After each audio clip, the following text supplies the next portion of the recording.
3 more minutes. We'll let people in on time. No.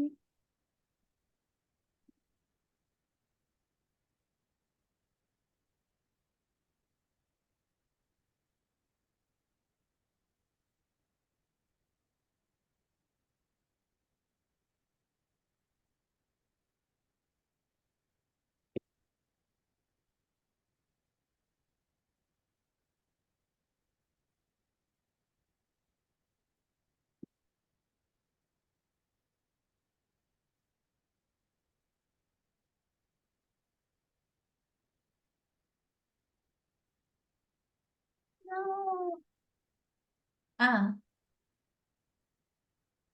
Okay.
Okay, we're good to start.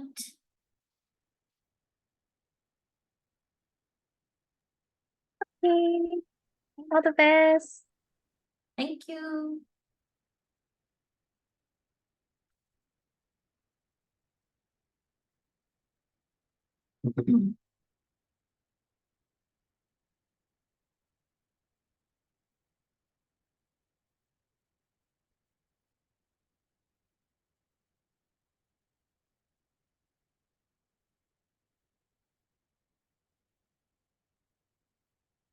Would you be admitting them in or should I do it?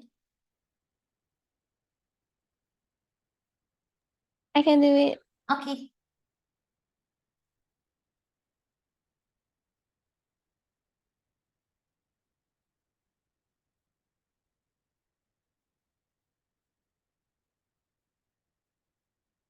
Hello, everybody. Welcome to those joining in right now. Happy Friday, and thank you for joining us.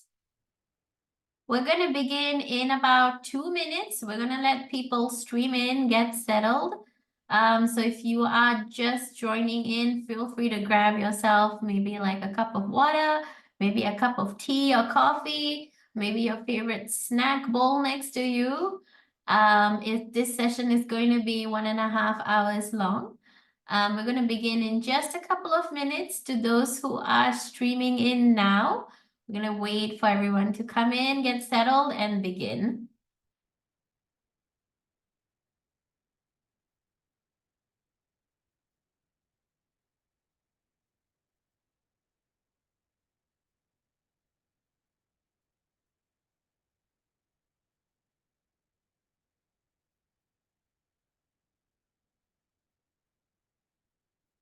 Hello to those joining. How is everybody doing?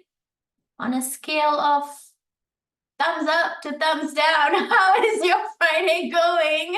You can put it, you can use your thumbs. We'll put it in the chat. Oh, I see a thumbs up. That's good. Lots of thumbs up. It's a good day, and I'm really appreciative that you chose to join us on this Friday afternoon.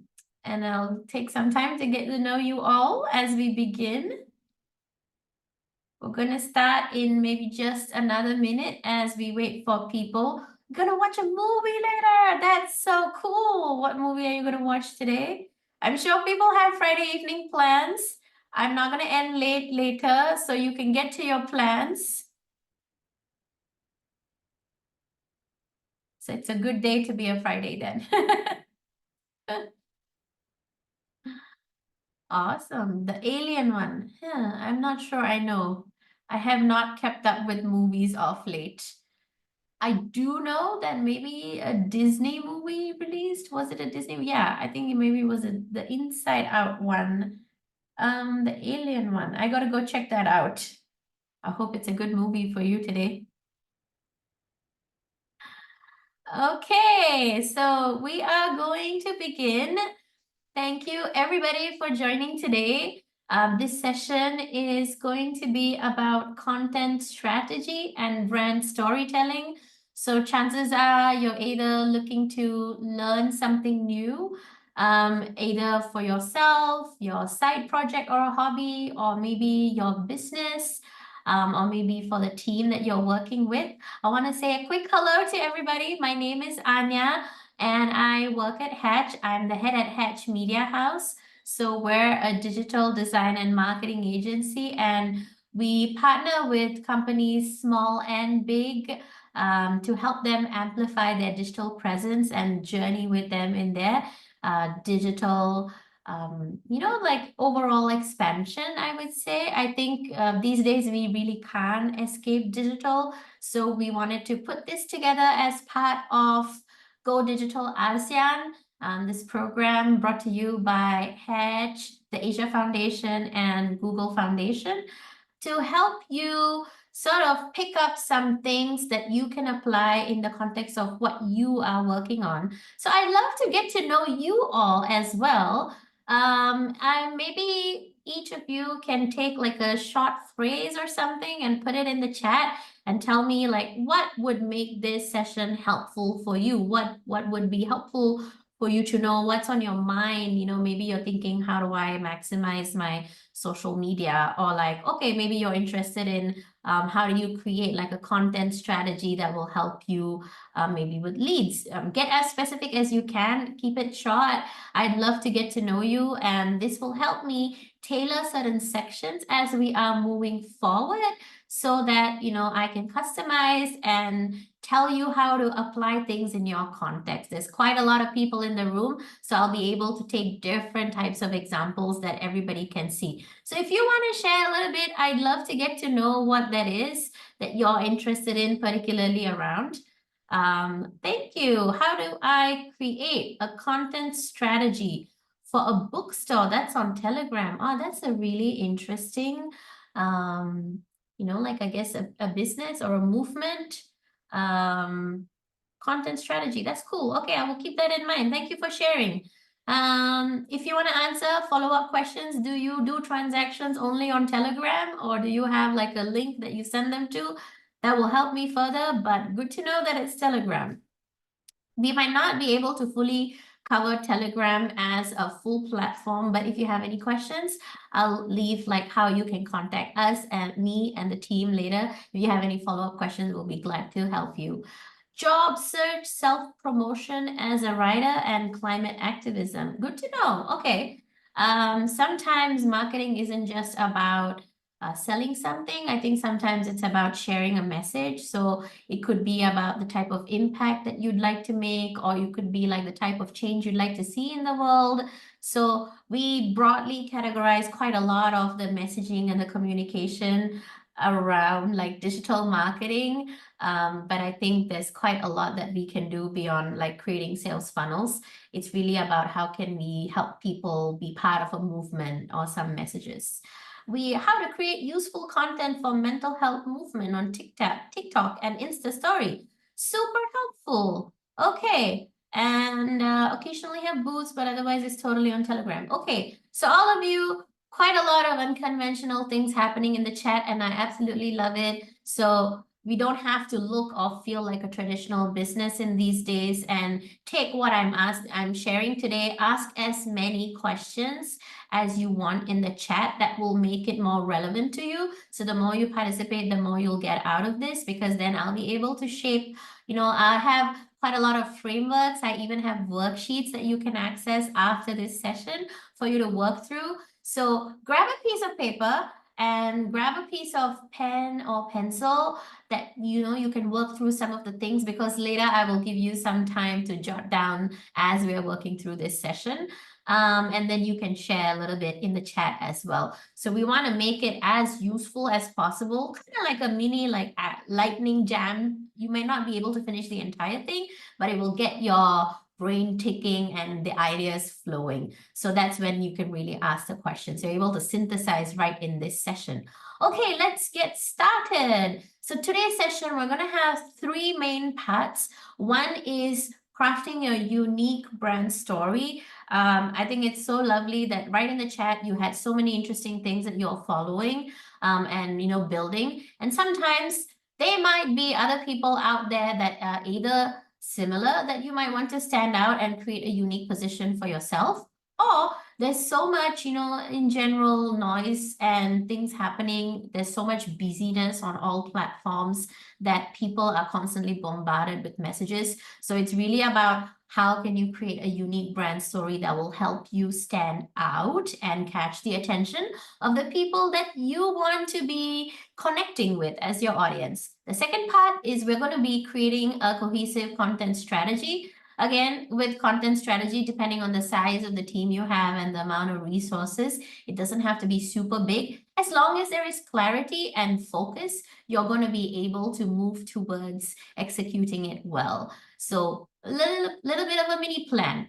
And then final thing is, how do we engage with our audience effectively in building trust, connecting with them? Because there's this thing that we say, maybe there are, like, for example, mental health is for everybody out there, for example, and then not everybody is ready to receive mental health, messages at the same time, though. So we're constantly in 3 buckets of people. There are people who can be benefited with whatever that we have, either, like a movement, a product, a story, a service, but then there are also, they don't need it right now. Then there are people who may need it right now, but they actually don't know that this is the correct option for them. So then there are people who are ready and they know you exist and they're ready to come and, chat with you, take it forward with you. So we have 3 buckets. So how do you engage with each of them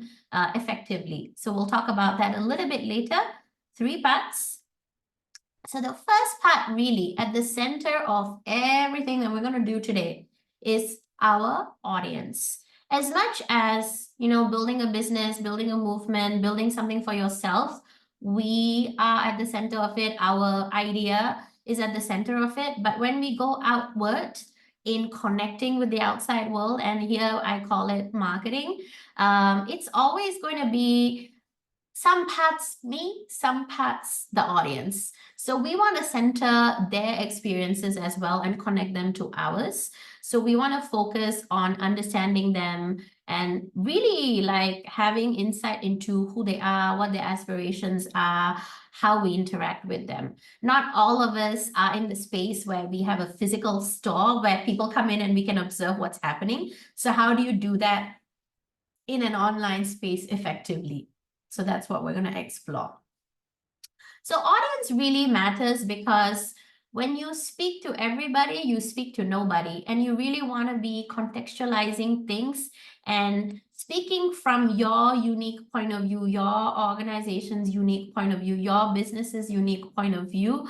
And this is going to speak to them because people often resonate with something quite unique. Like, oh, wow, this person is going through something challenging. I think that's really tough.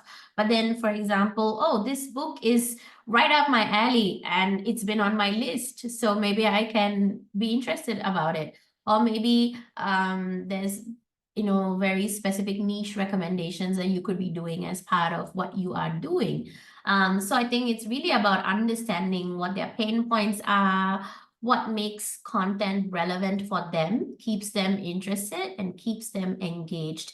And then based on that, you want to identify the most effective channels to be communicating with them. So that's why we put our audience really at the center and understand their online behaviors, their preferences, their needs.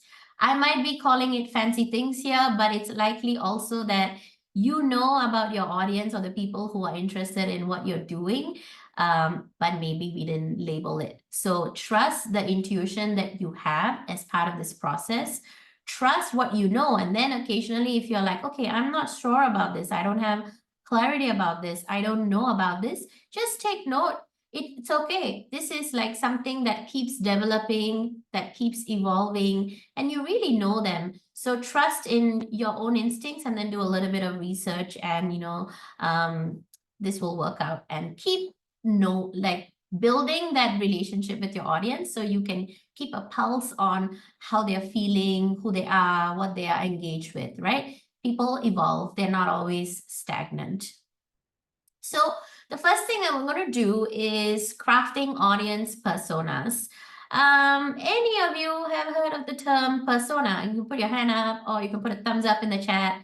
But if you have not, or maybe you have not done it, you can put a thumbs down as well if it's your first time exploring. So I'll know how detailed to go into it or how much time to spend on it so you can craft some of this. I saw some thumbs up in the chat. I would love to know, like maybe you can give me like a snapshot of, who your persona is and what they're interested in. One sentence, one quick sentence. I think that'll be super helpful as I'm explaining this for the rest of the people in the audience to also understand where you're at and how you're looking at personas. So an audience persona is kind of like a fictional character that represents the types of customers or audiences or people that we want to be interacting with. Sometimes when we're doing the work, we forget that we're creating work for them and we tend to put in our own preferences. So this is a good reminder for us to center their preferences when we are creating content. And also when we're creating like a plan of action on how to connect with them, it's very useful to step into their world. A little bit of empathy goes a really long way in understanding how to connect with them. So you can start small and easy, but you can make them as detailed and targeted. And this is helpful for you to know, like, okay, if I have, for example, the Telegram bookstore, am I getting like moms who want to buy children's books? That's one example of a quick persona. Am I getting like cooking enthusiasts who are new to cooking but learning how to cook after work, maybe as a hobby, or cook slightly more regularly in their life, but they are not professional chefs? Very different from being a professional chef and wanting cooking content, right? So for example, if you have maybe a chef, the chef is going to look for something very different from a beginner, like somebody who's just getting into cooking. What they want out of a book is totally different, right? A chef is already a specialist, but a beginner is just getting to know the terms and everything. So in that sense, your content can't be like this is the best knife out of these 10 knives for the chef, because the chef already knows it. So that's an example of why audience personas and understanding their needs is helpful. So when we create a persona, we broadly categorize the components as demographics, psychographics, and behavioral patterns. Demographics are like, what's their age? What's their location like? What's their occupation? And this gives us a sense of, so this is who they are in their life. This is how potentially I could spot them when I'm chatting with them or something like that. In terms of psychographics, and this is where it gets interesting. Let's say, for example, I have a 25-year-old who lives in maybe Queenstown, who is an accountant. But then there's also another 25-year-old who lives in maybe Queenstown and is an accountant, but they don't know each other. Okay, they could have very, very different interests. They could have very different values, and they could have very different lifestyles. Maybe one person is a total introvert and loves books and, loves crafting, loves watching cozy, wholesome videos. But then the second person, who's also the same age, location, and occupation, could be into like fitness, outdoor adventures, and being in nature. So the two of them are quite different, and that boils down to the types of interests, the values, and lifestyles they have. So in the end, it could be that maybe for some of you, age, location, occupation is the primary driver of how you understand your audience. And this could be related to, for example, women go through menopause at a certain age. So if it's talking about those taboo topics, or maybe helping them navigate certain life milestones around that, then it is around age, location, occupation, for example, right? But then let's say if it's really about interest, maybe you really love history and looking at like World War and reading about it and things like that. So this could be people of any age, right? You could have someone who's older, who's retired, and who's willing to spend time or willing to turn up in community. At the same time, you could have someone really young, eager to learn and discover, also exhibit the same behaviors. So then you will classify the primary audiences through interests, values, and lifestyle. Now, the behavioral patterns is something that you will observe over a period of time. And so here we're talking particularly around purchasing behavior if you are doing sales. We're also talking about content preferences. And this content could be like how they engage, what they're consuming. And one final thing that I have not included here is if any of you are doing something community related, it's like how they speak up in community or how they show up, for events or something else to contribute in community. So some of them might take a while to warm up. Some of them are very much like a let me lead, in community. And the same comes down to purchasing behavior. Maybe some of them are more risk averse. That means that they need to go down a certain journey of being convinced, of being able to examine the options that they have so they don't have any regret later. And you can craft that journey for them as part of the persona. If you are able to identify that they are very risk averse, you can create more touch points to build trust with them. At the same time, if there are some people, have you seen those people who are like, yeah, I want that, I want that, I want that, I'm done. And so how do you speak out to and reach out to those people who immediately know what they want and they are very quick at decision making when it comes to purchases? Or maybe even identifying like how will they write in if they want to be a lead. So there are different behavioral patterns that you can think about and interact. The easiest way to capture some of these is putting yourself out there either as like, a social media profile and getting people to get in touch. Remember to have call to actions, or setting up a website for people to get in touch, either through a call, like book a call, send in an email, or send in an inquiry, make a purchase, or any of that. And in some cases, it's just Telegram. It's as simple. People still reach out on Telegram, WhatsApp, and you can sell easily through that. So these are all patterns that you'll know. Maybe after a while, you'll even recognize, actually, when I'm chatting with them, people tend to have the same types of questions. You might have even experienced that. So these are all things that you can actually codify as a persona. So I have a little dashboard for you. So this is where I want you to get your paper out. And if you've already worked on the persona before, I guess it's a great opportunity to sort of refresh it a little bit, or maybe just write it, because that will help you for the rest of the activities as we move forward. And don't think that it has to be perfect. I just want you to jot down some quick points. So I call this the Explorer's Persona Map Dashboard. And we are going to use this to create like a detailed profile of your target audience. And we'll make these available to you even after the session, so you can fill it in later. So for now, you can just start with a piece of paper so you can keep workshopping all the way to the end in parallel to everybody else in this room. So in this dashboard, the main idea is to capture like one type of persona to begin with.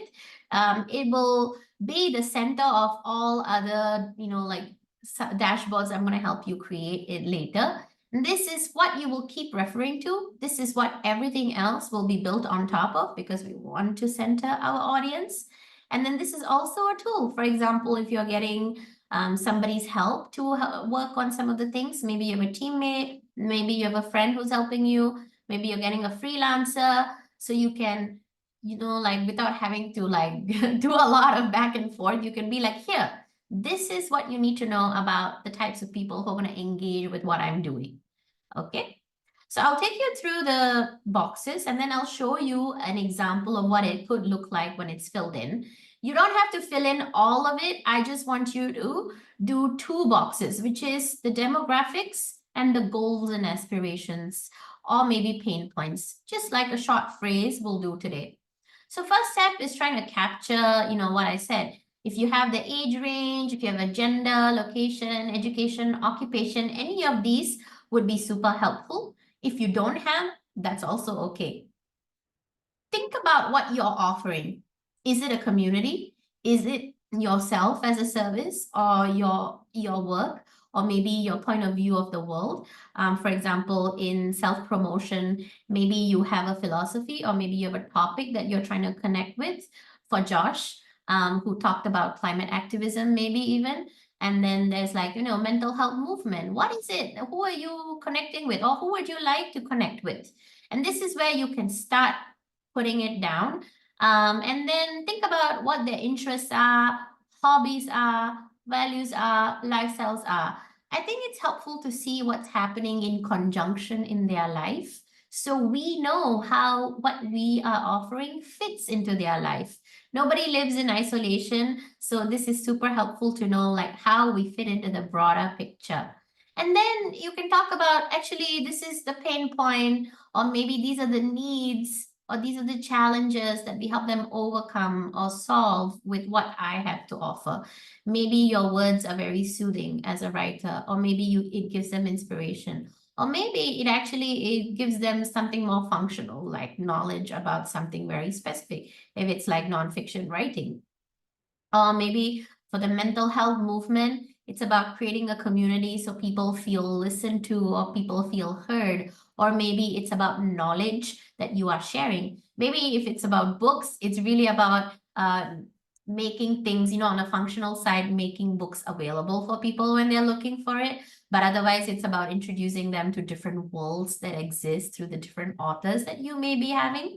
And then in terms of personal goals and aspirations, it's okay. It doesn't have to be super deep. It can just be like, hey, I want to be a good accountant, and then I want to go on to maybe have a job promotion, or maybe I want to build something else on the side that suits me because work is stressful. It's okay to have small goals. Not everybody may have like big goals, or not everybody might share them. So it's okay. You can put a dot on it and be like, I'm not really sure. I don't know what these are. Then you also want to know, where are they hanging out? Some people hang out exclusively on Twitch, but if we are on TikTok, how am I going to reach them? But then maybe some people are scrolling on Reddit when, they're in between work. So it's not really entertainment. It's more about like escaping their work. So they are not going to click on anything specific that takes headspace. But then maybe after work, they're decompressing and they are on TikTok. So then that space is specifically for content to connect with them. So think about like some of those things. What are they watching? Like what type of channels might they be watching, or types of content? And what is their purchasing behavior, if you know it? Like, do they pay in full? Do they pay cash? Do they pay immediately? Or maybe like, do they need to consult a friend before they purchase? Or maybe they want to consult, like evaluate the options, or maybe they feel safer when they book a call with somebody and then they evaluate like, oh, okay, and talk to a real human, because these days everything is digital these days. So yeah, something like that. They don't have to be super specific when you start. Think of this as a living, breathing dashboard that evolves with time. So I'm going to get you to fill in, but before we do that, Let's look at an example business. I'm just going to take this example throughout today's session, and we are going to use that as a way to see how, the story of content and strategy and storytelling in general for this will develop. So I'm going to take the example of an aquarium and fish shop business owner, and to understand like, oh, who are their customers, from casual hobbyists or people who just want like maybe one or two small fishes as pets, but to more serious people who are in that entire hobby and it's very fulfilling to them. Let's look at this example persona. So first is demographics. There is a certain thing to say, even if maybe like pets, children are acquiring fishes, there is parents who are buying. So actually the age range for the demographic is quite older. They're not young, right? And then gender is all genders. I don't think fish has a specific gender. And then location is they're more urban and suburban. Let's taking the example of Singapore. We don't really have a lot of suburban areas, but let's take it as that, meaning heartlands and then also CBD. And then education, okay, maybe some college education. Here you can see I'm making a guess at some occupation, middle income professionals, or maybe even homemakers. And then I said for psychographics. So this is where you can get more specific. It's okay to not know the demographics, but connection happens on an emotional level. Trust happens at a deeper level. So this is where I will start, like, if they were making Pinterest boards, they would be curating home decor boards. Maybe they will be researching pet care or gardening or DIY projects. For hobbies, maybe they are aquascaping, those people who really love their aquariums and is so good at setting it up and so good at maintaining it. Have you gone down that YouTube rabbit hole yet? I have, and it's incredible. I don't think I have the skill set for that. So I think these people, they're so deep into their hobby, it's quite precious to them. And for values, I think they value a lot of these people have something around like how they value aesthetic beauty, like the beauty of how things appear.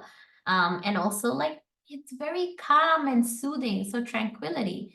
And also responsibility for pets. If they're keeping fish, I think some of the fish are very sensitive, so they do need quite a bit of care. And then in terms of their lifestyle, they like home-based hobbies and they're environmentally conscious.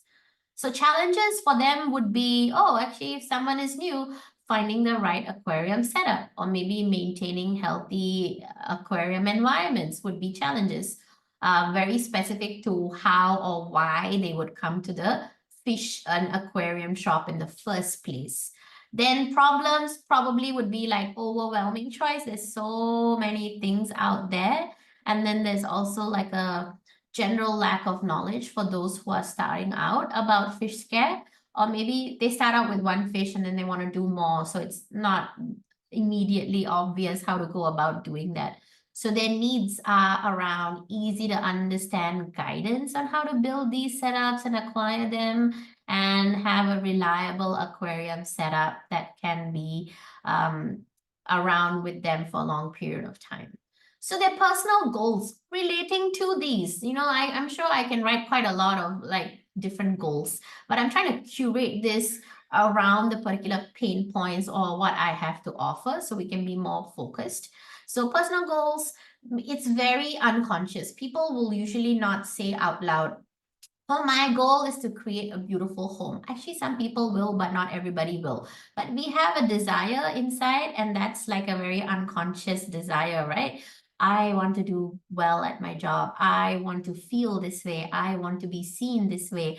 I want to fall in love with somebody like this, or I want to go to these types of places to enjoy life in a certain way. We all have those unspoken feelings that, this is where the goals and aspirations, you are trying to put words to those feelings, those unspoken, almost like human truths that these people hold close to their heart. And so here, example is maybe this person wants to create a beautiful, serene home that, for them, if they enjoy home-based hobbies, it's likely that they're spending a lot of time at home and their home is their safe place. So they're trying to make it beautiful to them. And professional goals, maybe build a reputation as a knowledgeable aquarist. Quite a lot of people start off as hobbyists and then they become very prolific in that community. And media consumption, probably looking at Instagram for short form, like maybe how-to content or like, oh, what's this fish? Or what's this aquarium setup like? Pinterest, maybe to curate like mood boards of what they'd like to create or ideas. YouTube, maybe, you know, those long form content that people make in the same community that they are interested in. So their content preferences could be around DIY tutorials, home decor, inspiration, and pet care tips. So then here's where the shopping preferences come. Fish aquarium has a certain financial slant to it, obviously, right? So a lot of these people may prefer quality over price, potentially, and also prefer comprehensive solutions that gets the job done versus it's a temporary fix. So their decision factors could be around like the ease of setup, the aesthetic appeal, and also like positive reviews. Like imagine being someone new to this hobby, but you might feel overwhelmed. So you really want whatever you choose to work and be easy to make it work, but also look really good, because that was one of the things about beautifying the home, to feel calm and soothing. But at the same time, the positive reviews might mean that they are looking for trustworthy things to buy into, because it's a signal that they are making the right choice. So this is an example. I want each of you to, you know, if you want, you can do it on your phone. And I'm going to give you 2 minutes. It's not a long time. So choose one box, and maybe you want to start with pain points. Give me a thumbs up if pain points is a good one to start with, because I feel like everything else can be filled out later. But you really want to identify what you are solving with either your organization, your movement, your business, or something that you have that you want to connect with. So shall we do for pain points? Give me a thumbs up if that's good. And it's okay if it feels challenging or you might not have a lot to write. The goal is to get your mind moving towards the space so that later you're off to do your own thing, it will come up with the answers. Okay, so I am going to start the timer. I'll give you a countdown when there is maybe 30 seconds left. So we're all going to do pain points. Try to write one challenge, one problem, one need. Okay? So I'm going to begin the timer. Let us begin. One challenge, one problem, and one need for your audience.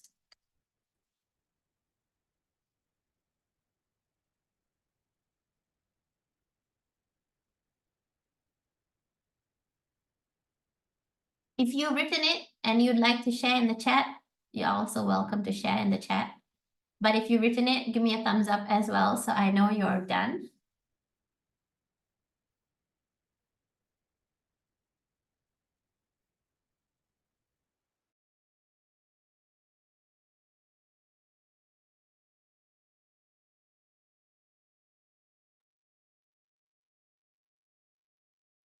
If 3 is a lot to ask, pick one and start there.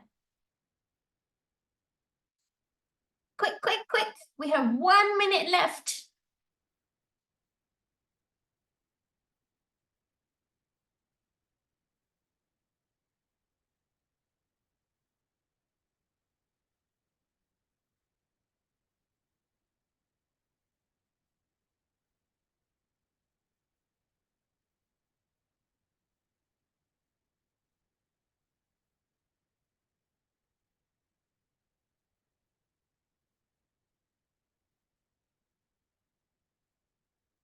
Thirty seconds left.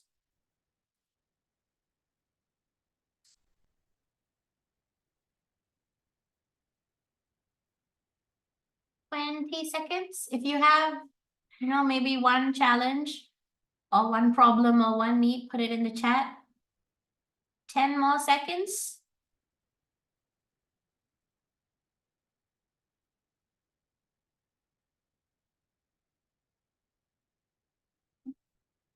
Okay. My alarm rang.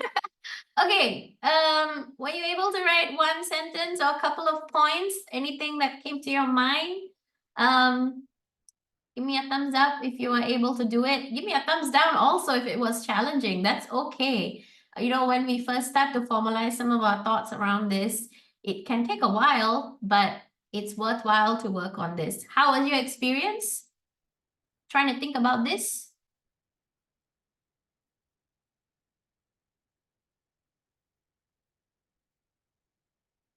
I saw someone trying to write in the chat.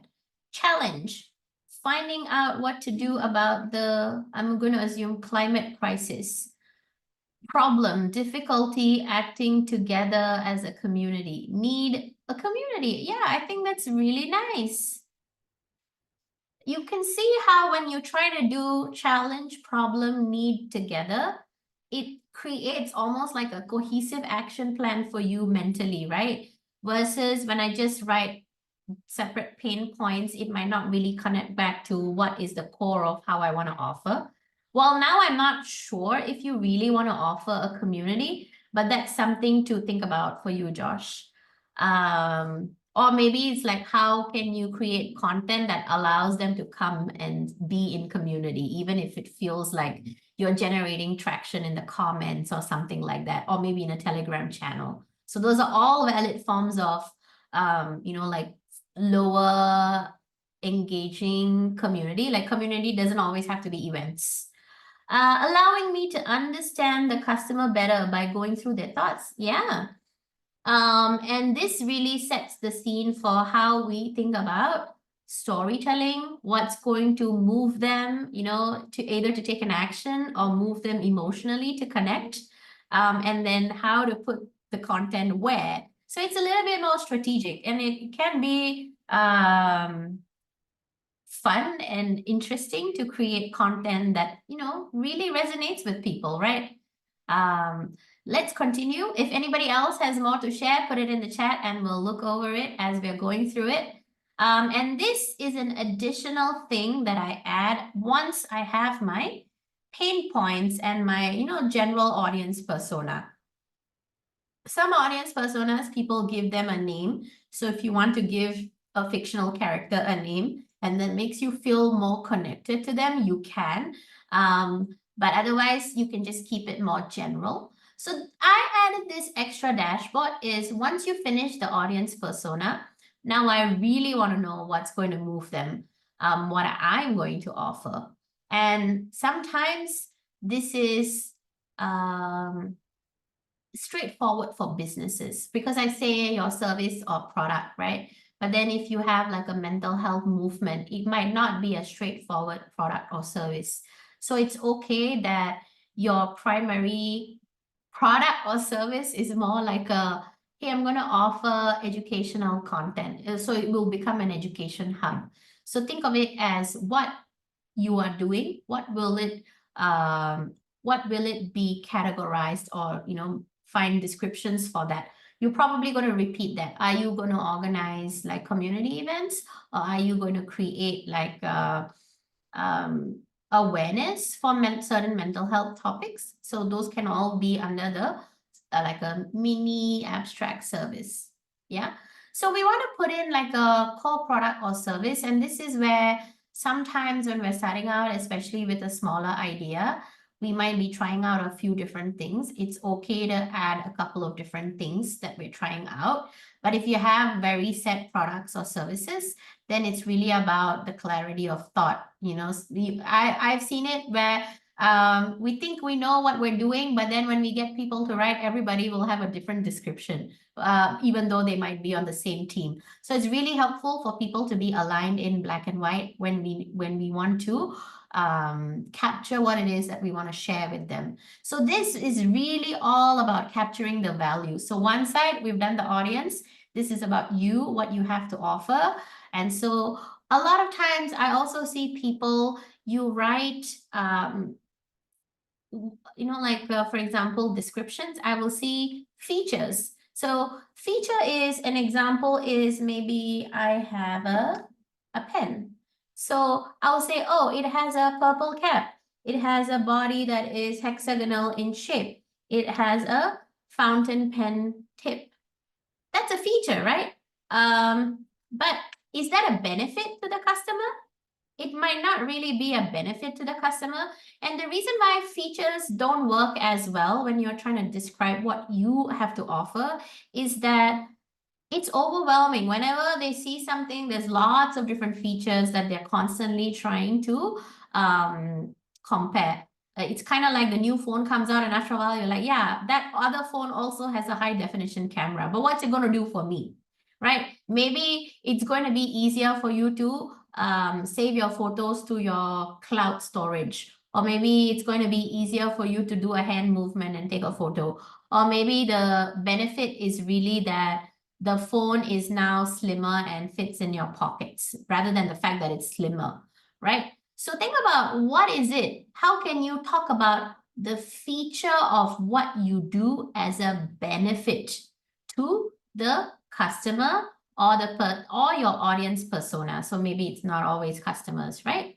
So that's one. Then after that, you're going to think about, I know a lot of us don't spend a lot of time thinking about competitors, especially, for example, if you're thinking about something more community related, it might feel even like a negative thing to think about it as competitor. But the reason why I frame it as competitor is we're all fighting for somebody's attention. So in this case, I'm trying to figure out how I stand out in relation to this other person or organization that's looking for attention from the same audience. Do they have the same product? Are they talking about the same types of topics? Are they offering the same types of services? What's their unique thing and how is it going to stand out and be different against my unique thing? You know, for example, maybe two people have the same products, but then maybe the way they service people is different, or maybe the way they have the payment is easier for some, like the audience for one person with the same product. Maybe it's going to be different because you have a different value system. You know, for example, some people believe mental health is like a disorder-based thing. So then they talk about it from like the perspective of you need medication, you need a mental health medical team around you, and you need medical care. But then maybe somebody else is talking about mental health from like a more social point of view, from like a let's accept it, everybody's going through this, and we're here for you, you're not alone. It's a different way to step into the same topic and conversation. So that can also be different. So think about what's going to be different for you compared to your competitor. And then think about how their pain points are addressed through some of your core products or service. Because we need to create that overlap. Otherwise, we're not going to be able to really serve them. There might be a little bit of a mismatch. Chances are what you're doing, it's already going to overlap. We just need to be able to put it in black and white and see it. Then this is the final part. People have emotional attachments, and a lot of times people make emotional unconscious decisions about who they want to support, where they want to turn up, why they want to be involved in something, what they want to purchase, and then they try to use logic to rationalize it, because these emotional decisions happen at a deeper unconscious level. So what are the emotions that we're trying to speak to? Doesn't mean when I say emotions that we're all going to be like, oh, too many emotions overflowing with lots of different things. It could be. Maybe that's how you reach a certain type of consumer, but not all people respond to that. And different people showcase emotions in a different way, and that's okay. So this is really about like, how can I have that emotional connection with this audience? So here is an example for the fish and aquarium seller. So for them, I just said they offer a range of high quality aquariums and diverse selection of freshwater, saltwater fish, along with, like all of the maintenance accessories that they need, and then any expert advice that they need for people who are doing these setup. And then benefits to customers is really like, if you think about it, see, I didn't say I have this glass tank, I have the fish. It is more rooted in what is it going to add to this person's life. aesthetic appeal. We've already talked about the value being aesthetic. So they enhance the beauty of any space. Then they're also about relaxation and enjoyment. So like being able to have this peaceful hobby that's also engaging. And then the last one is more functional. It's more of like a complete solution, you know, someone who's newer or someone who's going into the next stage of their hobby, it gives them like an all-in-one solution or the expert that they need for setup and maintenance. So you can see how some of them are more abstract qualities that are benefits, and some of them are more functional qualities that are benefits. So it's okay to have a blend. It's okay to have one or the other, depending on what you have to offer, but try to write them as benefits in this person's life based on what they value. Like, I can't just say, this is a value if this is not something that the audience values, right? So just keep that in mind. In terms of differentiation from competitors, you don't have to, you can do like extremely specific, okay, I'm going to label each competitor and write down what they're different at, but that can also be tiring. So as a starting point, maybe you can just do a broad overview of the landscape.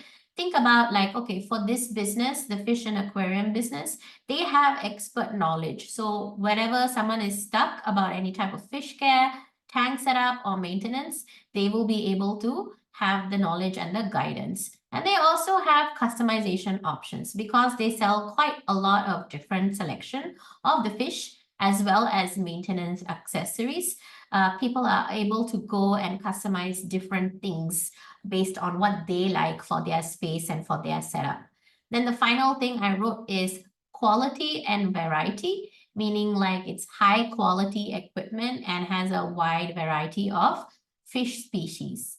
And the customer pain points is that, you know, like they already said, they want it to be easy. They have maintenance challenges and they don't know where to get information about the fish setup or fish care. So these are all things that this person can address. It doesn't have to be necessarily only through the way you do business or transactions or connect with certain actions.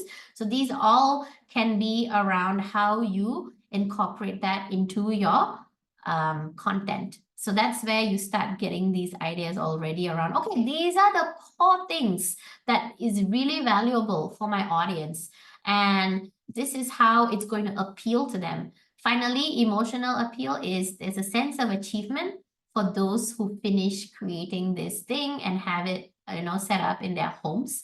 It's beautiful and it's exactly what they wanted. So it gives them a sense of, that's good, kind of a thing, right? And then the final one is maybe connection with nature, because fish and then aquascaping could also be more nature related.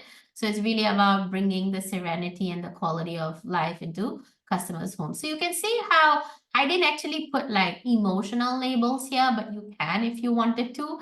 We're just talking about on a deeper level if it was not about the actual set up the fun, you know, like the product itself, what would they get emotional connection from? So having this value chart dashboard for yourself will really help you take what you offer for this audience and connect it over here. And that is your next step in creating your persona and meeting your audience's needs. Any questions so far before I move forward? Any questions in the audience? You can, if everything's good, you can give me a thumbs up. All of these will make these available to you after the session as well. So you can work through these, print them out if you want to, and fill in for yourself. Okay, so I'm going to move forward. So part 2 is once you have that, we want to go into your content strategy and build it out and see how it will help you build your digital presence. I think that you can do this without that as well. But the reason why we start with the audience is Sometimes we might feel like, oh, I thought this would be helpful, but it's really not, or maybe it won't really see that much traction. So maybe it's about like getting the foundations. And again, like I said, if you don't really know a lot about your audience, you can explore it and then fill it in as you learn more about them. So for content strategy, a lot of people think it's really just about creating the content, but that's not true. We are creating a plan for creating the content, distributing the content, and managing the content. So like what would that look like on social media is, I would call posting it on TikTok, posting it on Instagram, posting it on Instagram stories, posting it on maybe if you have a B2B LinkedIn. These are all called distribution, posting, right? But then the content that I post in my LinkedIn is going to be super long and wordy. But then maybe what I put on my Insta story is going to be more visual and shorter words and maybe a call to action or one of the stickers, right? So a plan for how the same content can transform through the different channels is also what you would manage. And that's why we call it managing content. So you have the same piece of idea that can go through different channels and be distributed. And that's really what's going to help you have more quality and also like less overwhelmed, because sometimes we feel like every channel we're doing different things, but to be very honest, you can keep it fairly similar but modify it to that channel and audience preference for that channel.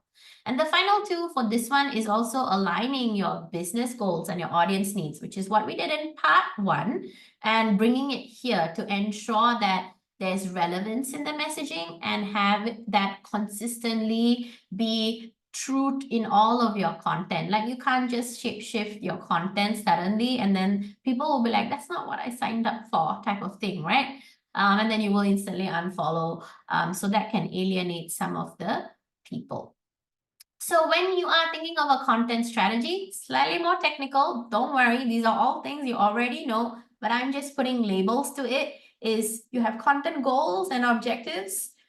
This is helpful because we want to be doing SMART goals. Maybe you've heard of SMART goals. Has anyone heard of SMART goals? Give me a thumbs up in the chat if you have. So basically, we are going to be just more precise in how we create content and set specific goals that are more measurable. And then here also, we have different content types and formats that we can use. Like I said, a long LinkedIn post is different from an Insta reel. Maybe some people do better when they're writing, but maybe some people do better when they're editing quick videos. This is also where you can take stock of the resources that you have and how you'd like to show up. And then content themes and scheduling that will meet like the audience's curiosities. So planning around this will help you have a little bit more structure around your content strategy. So for this, I've created a dashboard for you that I call the Compass Guide Dashboard. Everything, all of the plans live in some of these dashboards. The reason for that is they give your thinking structure, and you can also scale with them. Meaning if I made one audience persona dashboard, I can make a second one. And then if I have my business, value captured in one of the dashboards, that remains true unless some part of my business changes. So it's very easy to document and it's not super long like a report, and you have eyes on everything. So here I start with primary objectives and alignment with the audience, content goals and target audience alignment. This is where we start because we're coming from our audience persona. Next, we will determine like content types and formats, and then themes and topics. What's the difference between content type and format, theme and topic? Anybody in the chat if you want to try? What's the difference between the middle box on top and the right box on top? They sound very similar, right?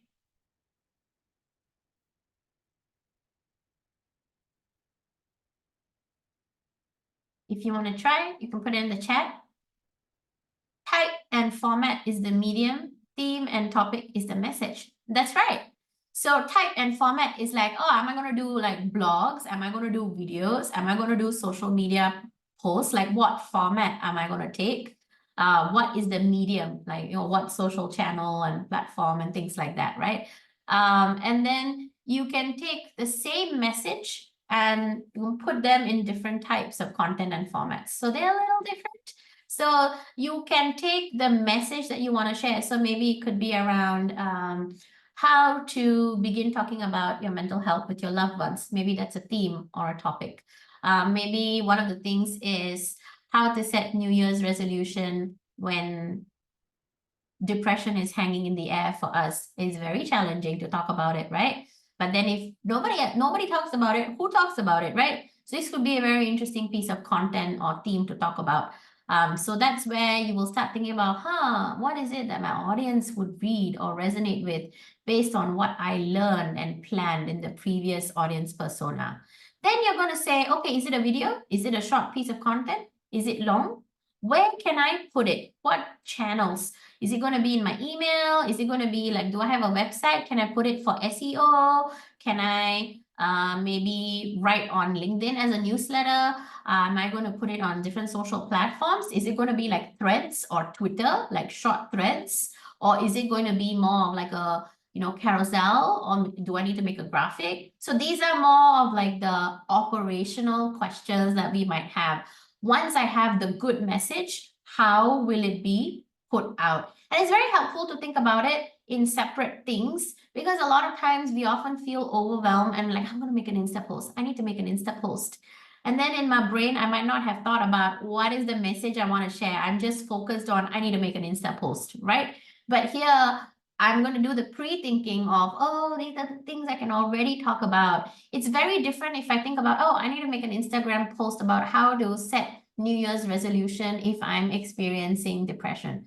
I already know, maybe I can make a carousel, and like in the beginning, I will empathize. Maybe in the middle, I will share options. And then in the end, I will be like, what are you going to try for the community, for example? So then I'm already coming with the idea or a message that I want to share in the channel rather than trying to do it backwards.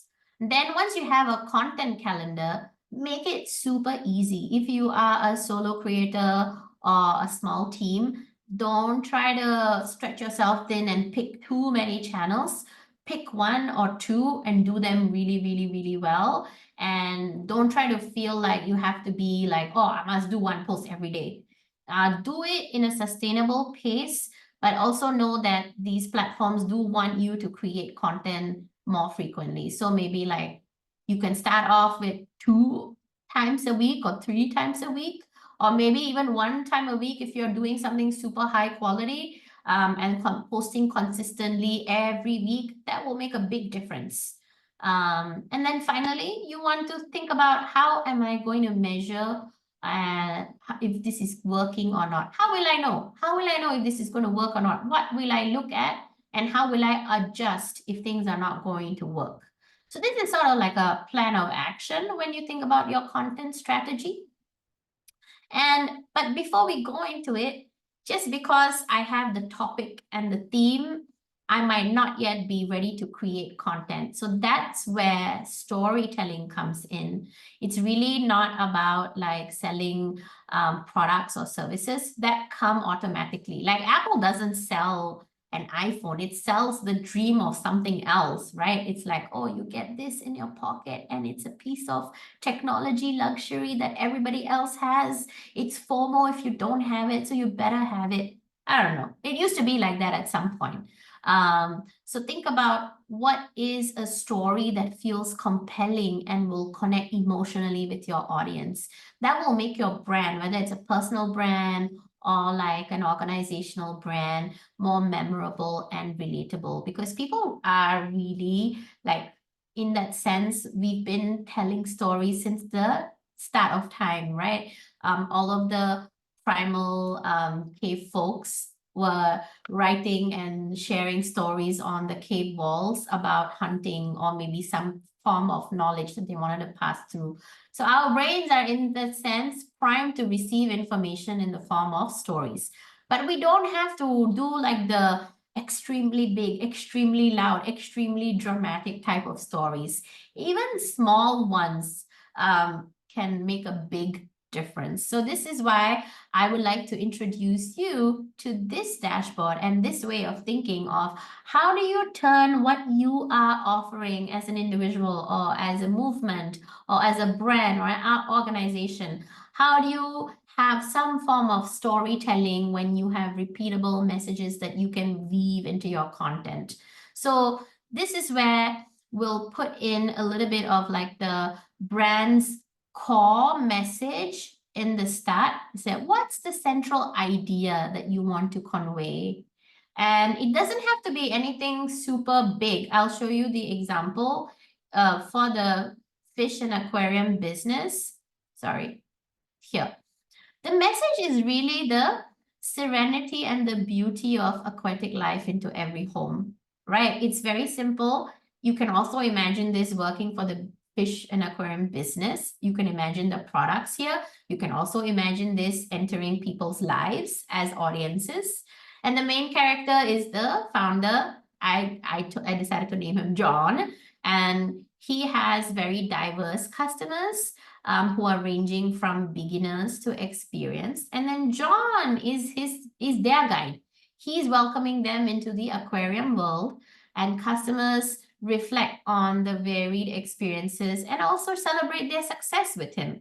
So you can see the characters and the story is around the key core functions of what you are offering. So you are the center of your brand.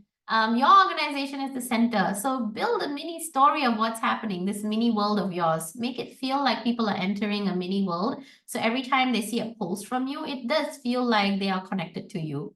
So the setting is John has a little store in the local community, and then maybe people are watching him from their homes or taking home some of his products.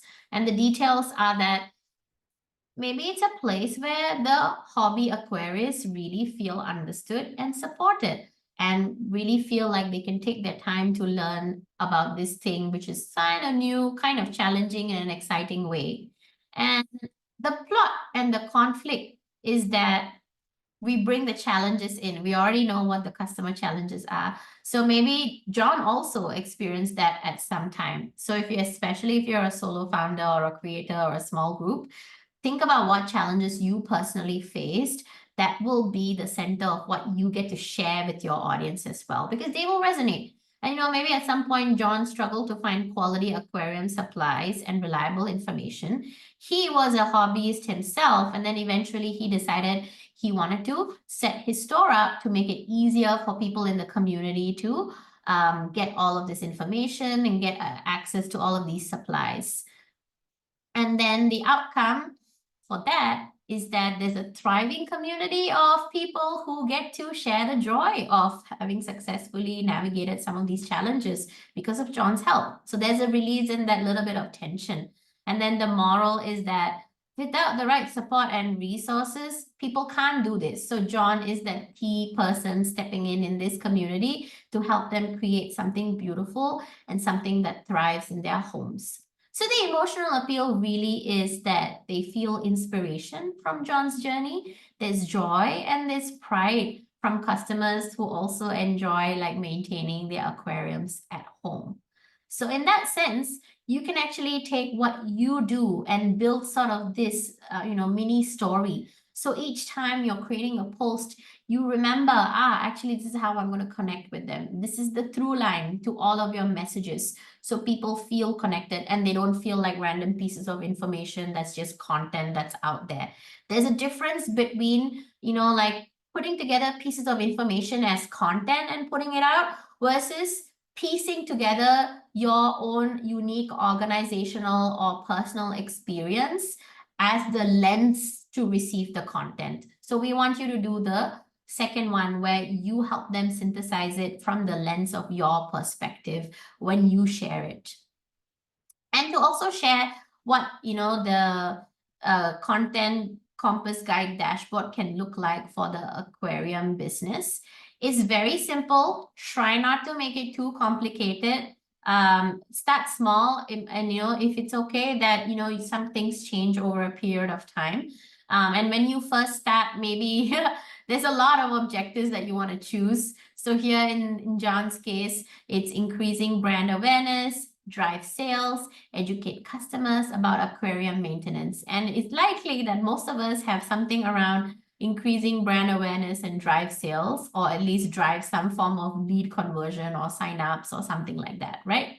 And then the alignment with the audience is that his content will focus on the beauty of aquariums, ease of maintenance, and educational content for both beginners and experienced aquarists. So this is where we're bringing back, you can see how we're almost like building layers.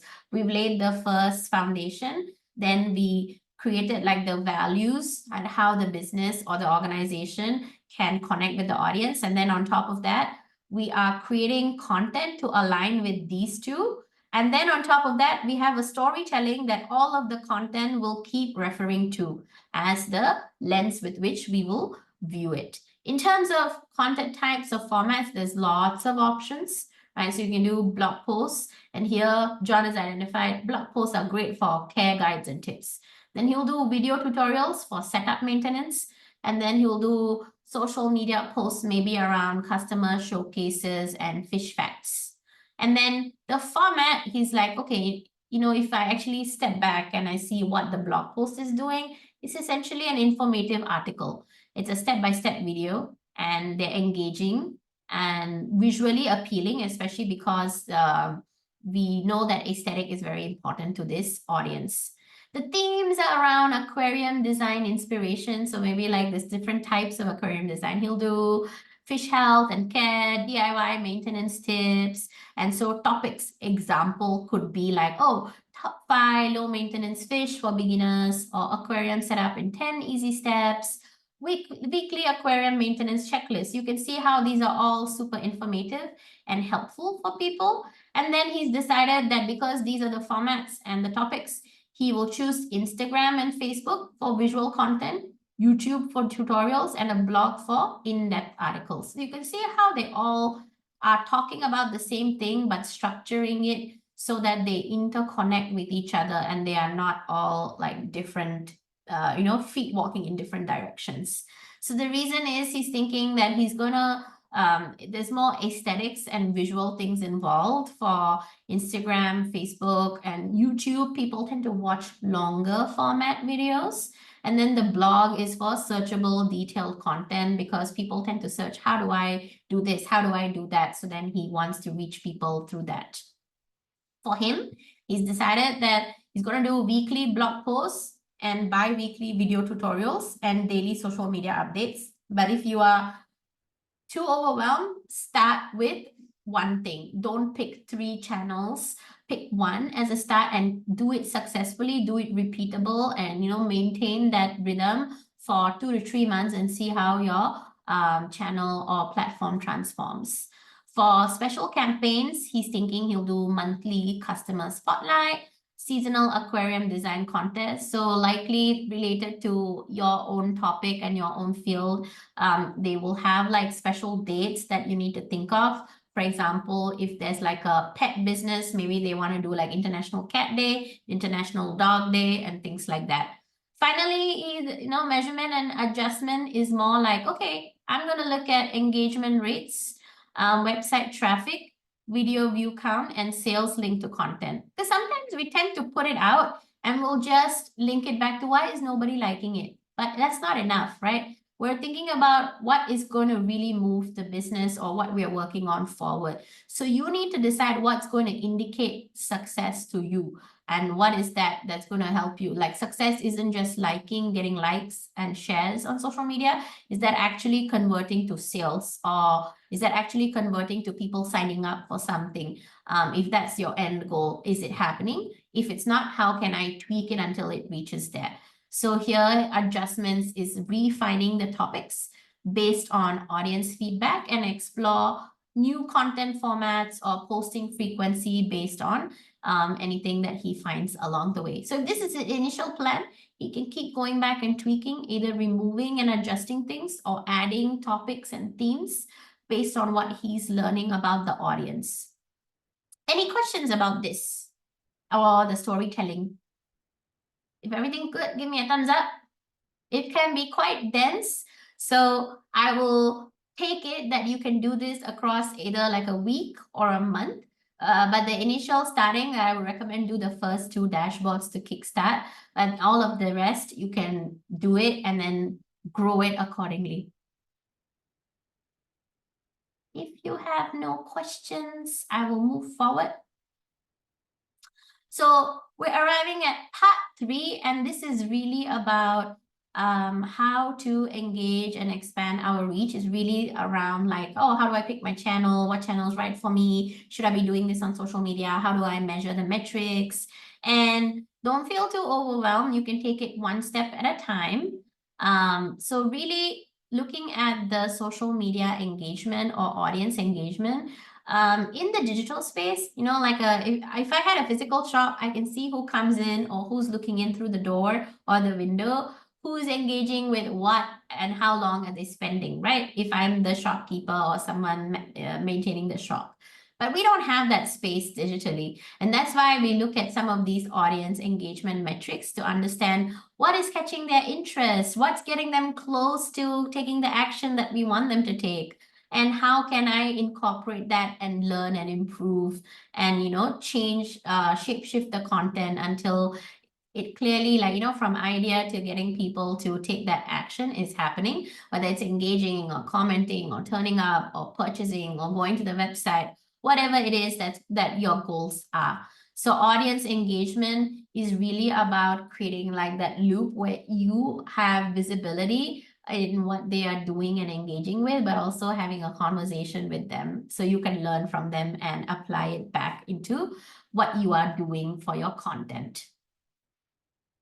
So when you are doing social media platforms, different people choose different social media platforms, you know, especially as audiences.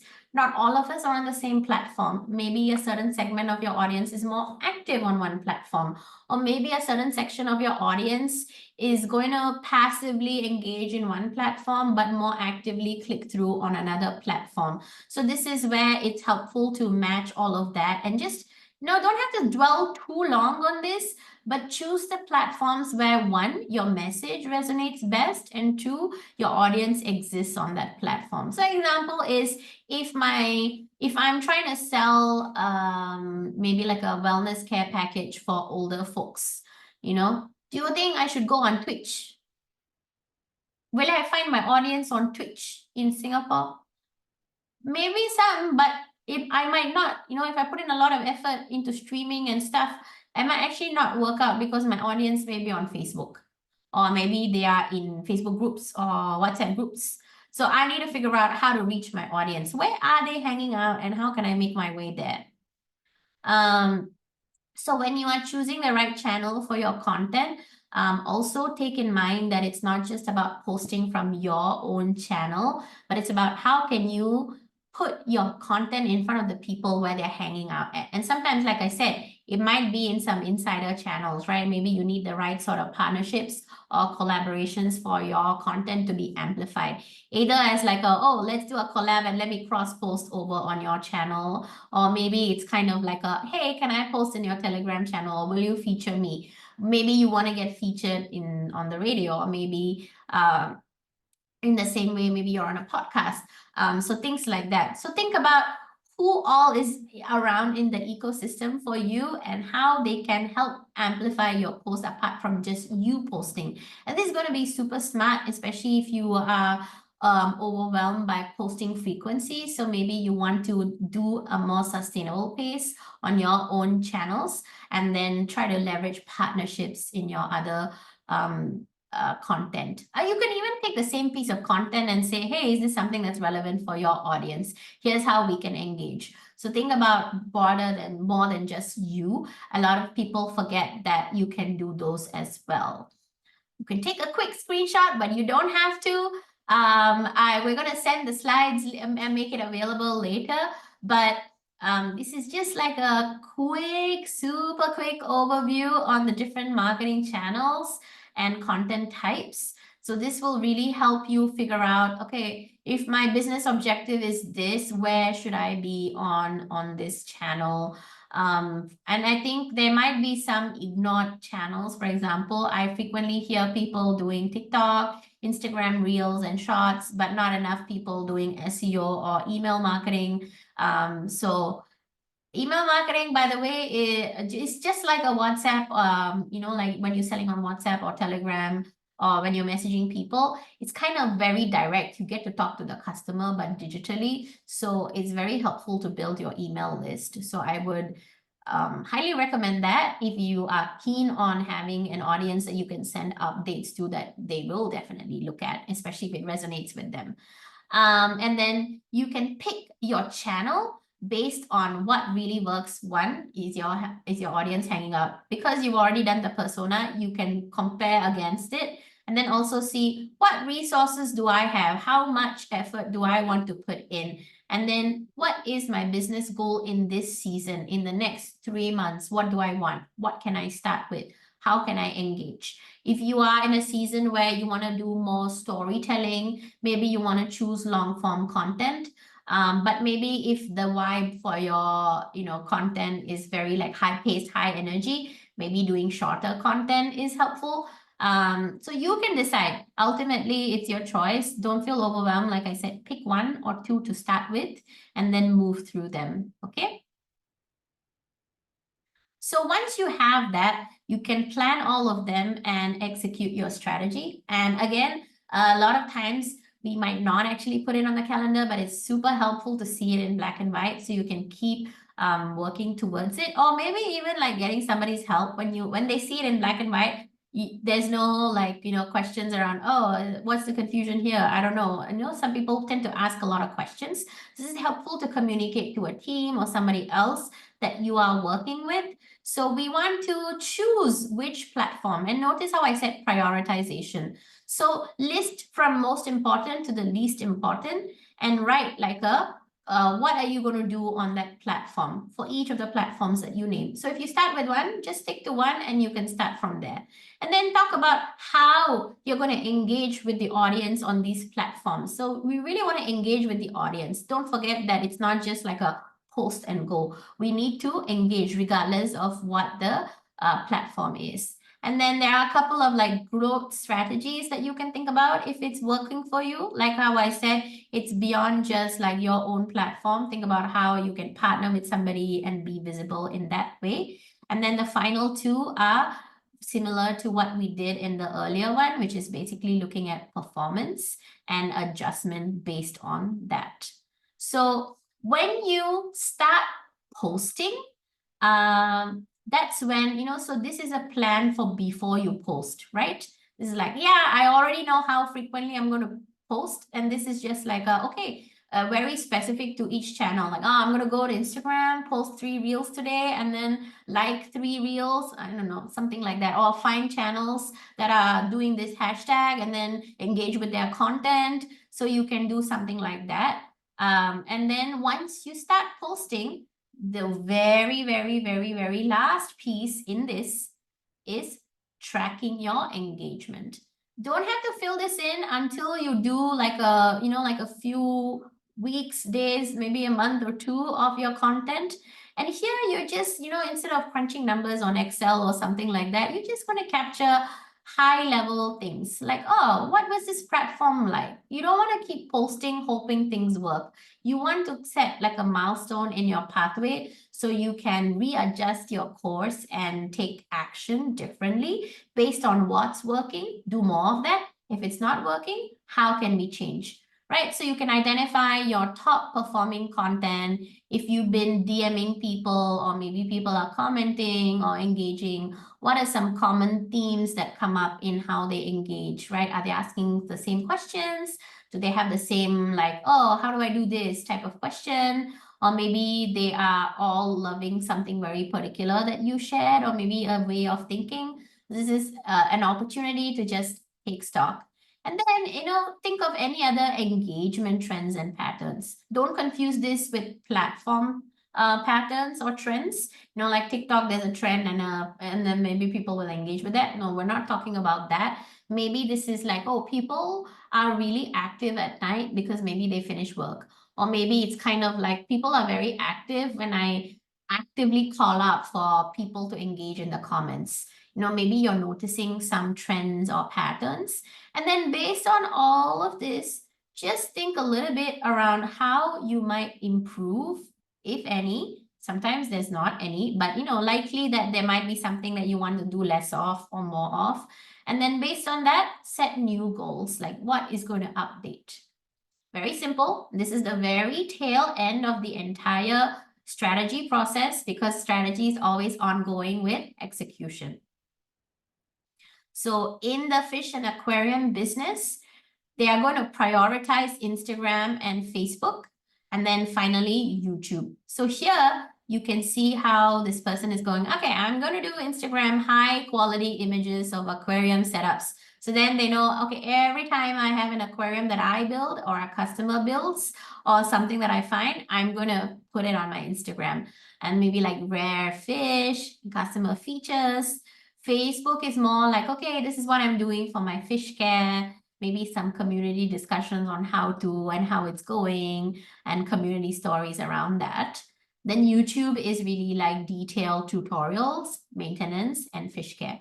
As you can see, it's not that different from the previous dashboards, but again, we're doing that one layer up where you're giving more structure and you're layering based on what you think is possible for your time. So it's likely that maybe for some of you, you might only start with Instagram, or maybe you only start with YouTube, right? Engagement tactics, you can also see these as references, and you probably also have your own if you've been active on some of these platforms. You will do like regular stories, you will use some of those sticker features, you'll do Q&A sessions and maybe lives and behind the scene contents. And Facebook is really like responding to the comments, maybe DMing people, creating polls. And then YouTube is encouraging comments and creating series based on what the audience is suggesting. And then growth strategies could look like, oh, I can post a contest, or maybe I can invite like other influencers or like people who are very visible in the aquarium community to be part of like like a series or something like that. Or maybe Instagram and Facebook, like typically it's relevant hashtags and engaging with other similar accounts or content. And then performance metrics would be, on Instagram, you can look at follower growth and engagement rate. Maybe on Facebook, especially because we're thinking about community, it can be more engagement metrics. And then on YouTube, it's like subscriber count and view duration and how many likes. And then this adjustment plan is pretty much like what we discussed. What is going to do well and how can I improve based on the feedback? So here, let's assume that this person has been doing content for a while. I already see someone with the takeaway in the chat. Yeah, let's assume that this person has been doing content for a while. So your engagement log could kind of look like this, meaning like, oh yeah, average this much. Best photo is of a rare fish. Why? Because it was, like a unique thing that's very rare in the community. The image was good, and then the community is also engaged. Common themes, maybe people are requesting for a certain type of aquarium setup. So you'll know after a while. And I think it's just really like a lot of people I've seen, you have all of these pulse on the ground, and then it really goes a little way. So to help you get organized and see it in black and white, it helps you take action or create plans. So then trends would be like, oh, customer stories and DIY tips are more popular, and there's higher engagement, maybe weekends and evenings. So then this person wants to test different posting times and see what could work out better, and then introduce certain series based on all of the feedback. So then he has goals, which is that, oh, I've gotten like maybe, 150 likes. Can I grow it to 200 or maybe 300, for example? And these are great goals to have, because that will help you figure out how can you move to the next stage. So with that, the final set of things that we looked at here, which is like, oh, likes, comments, post, you don't have to dwell too much on it. Just take one goal that's going to help you understand what, what's going to help you move into the next stage of what you're planning. Do views matter? Then we'll take views. Can I consistently get 2,000 views on videos that I post? Or is it that I really want people to reach out? So maybe each post I put out, can I get 2 people to DM me? So eventually you can increase the goal to 5. So in that sense, you want to set goals and use them as KPIs, is what we call them. Key performance indicators. Choose them wisely. Don't choose a lot. Choose 1 or 2 to help you understand what is working and how you can understand the data that you're receiving and learn from the successes and the challenges. So we're at the end. This is quite a lot. It was quite overwhelming. And I just want to open up like 2 minutes if anybody has any questions. Please put it in the chat. If not, I'm gonna wrap up and end off by saying that the digital landscape is changing so rapidly. Just 1 or 2 years ago, nobody knew what AI was, but here we are. And keep learning, keep evolving. I think it's great that you're here today so you can learn. So regularly, keep updating yourself. I think it's not going to be drastically different, but then small changes, you can make them along the way. Any final questions, by the way? Give me a thumbs up if it was good. If you're looking forward to trying the dashboard, we have a community platform where you can access the dashboards. And I think you'll be able to access them after the call, if I'm not wrong. And you can get these dashboards to work on your own time. They're all free. I hope you use them. I hope they give you some sense of clarity. I hope if the audience doesn't comment, do you have suggestions for how to drive engagement? I think one thing I've noticed is there are certain audiences who are not commenters. They are more of like a DM type of thing. But if the audience doesn't comment, you can try occasionally like trying to DM people who are liking the post and then thanking them or asking them for their interest. I'm like, hey, thanks for liking. I noticed you've been on the thing. I just wanted to introduce myself. I'm gonna say hi. And then after a while, they'll warm up to you. And then they might, like maybe you post a couple of days or weeks later, and then you can tag them and be like, hey, I thought of you. Or maybe you DM them and say, hey, I thought of you and I posted this. Or maybe you could even be something unrelated. And then people will naturally build more trust with you and come to your comments. It's kind of scary to chat in the comments sometimes, you know what I mean? And then the other tip is you can be the first person to comment in your own comments because nobody wants to be the first. So you can engineer that, but doesn't always work. I hope that helps. Yeah. Okay. If not, we are going to wrap up for today. Thank you so much. Before I wrap up, I want to share that we are also doing some other exciting workshops. We have one workshop on 30th August. If you've been thinking about AI and automation and stuff like that, I'm going to be teaching how to build no-code, low-code custom AI workflows. That is on 30th August, and it's going to be on Zoom. You can take a screenshot if you'd like, but I think our team will also reach out if you want to sign up for that. It's also free. We have another workshop which is called How to Build a Custom GPT for Your Work Life. So if you have ChatGPT or you've been thinking of subscribing and you're thinking, how can I use the custom GPT feature? We have this workshop on 13th September. Again, it's free. We would love for you to come and see. Maybe you can learn how to automate or help you write, posts or help you even write your strategy. So let's see. There's a lot that you can do. And I'd love to see you around over there. If not, we have arrived at the end of today's session. Thank you so much. If you have a moment, we would love to see your feedback on how today's session went. If you could scan the QR code on the screen and share your thoughts, it won't take more than a minute or two. We would really appreciate it. But otherwise, happy Friday to everybody. Thank you so much for coming today. And I'm looking forward to seeing everybody else at some of our other workshops. Do join us. I think they're quite exciting, especially in the age of AI. if you'd like to connect with us, and you have a follow-up question, or maybe you want to know more about certain thing, or you need guidance on something, you can always drop me a note. You can reach out to me at anya@hatch.sg. Media House also has a website and a WhatsApp. You can head on to the website mediahouse.hatch.sg and reach out anytime, and we'll be glad to support you. Thank you so much. We have come to the end of today's session, and that will be all. We'll be hopping off now. Anything else you can put in the chat? Just one moment before we really close up. Thank you. Have a good weekend, everybody. Happy Friday.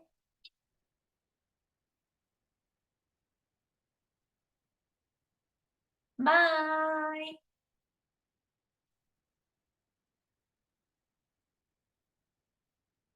Thank you. Bye-bye.